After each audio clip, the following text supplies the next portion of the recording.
Sir, thank you for giving the opportunity, sir. I stand to oppose both these ordinances. And I must say, sir, that I have never seen in my short political career such an audacious attempt to undermine a Supreme Court judgment. These two ordinances are in contravention of the Supreme Court judgment. And this government is utterly in contempt of court. That is para 23 of the Common Cause judgment, which has been mentioned by you and other honorable members. So this is also an issue of independence of investigative authorities. Fixed tenure cannot be on the basis of whims and desires of the present Prime Minister. And if the extension can only be given if the behavior is good. Now this ordinance creates an inbuilt mechanism of control in it so that both the directors must subordinate themselves to the present government. Thirdly, sir, the CBI was called the cage parrot by the Honorable Court in observation.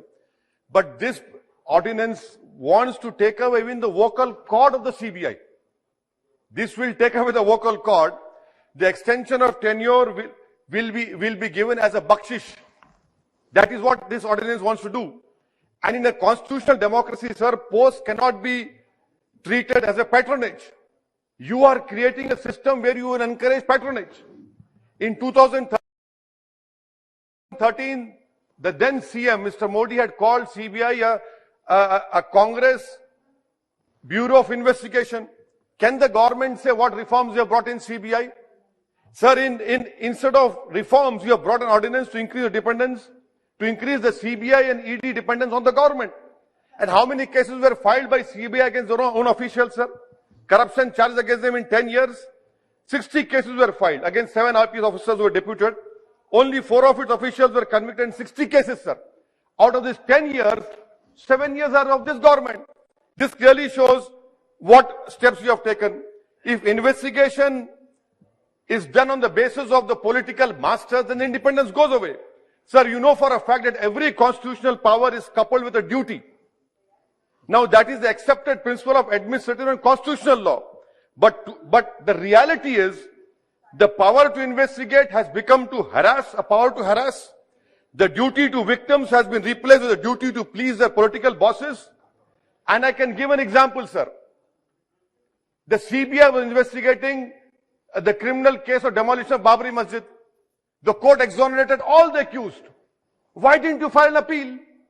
You didn't file an appeal because the CBI officers owe their existence to their ideological political masters. But you will file an appeal against Raja. Why? Because he's a Dalit. I'll give another example, sir. The then Andhra Pradesh, the then DGP wrote one letter against a Congress leader that was signed by a Congress MLA, posted to the High Court. CBI investigated. Now that person is on a constitutional post. I can give another example. MP of Rampur is in jail. Why? Because when he was minister about appointments, he's in jail. But what about his chief minister? You don't want to go against the chief minister, ex-chief minister, but you want to go against Rampur MP. Sir, if you are really interested in the independence of CBI, remove section 6A of DSP Act, remove section 26 of CVC Act. You don't want to do. Another example, sir, which I want to show how the government is controlling CBI. The present CBI director, his appointment letter and the 2019 appointment letter of the then CBI director. Give me 1 minute, I want to quote. In the May 2021 appointment of the present director, it says, for a period of 2 years from the date of assumption of charge of the office or until further orders, which was earlier, the notification said the ACC based on panel recommended by the committee. Now in 2019, what it said, I don't read, sir.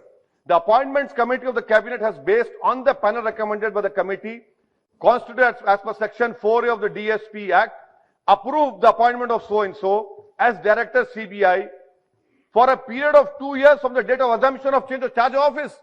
This is not mentioned in the present appointment of May 2021. Why? Because again you want to keep that person on your discretion.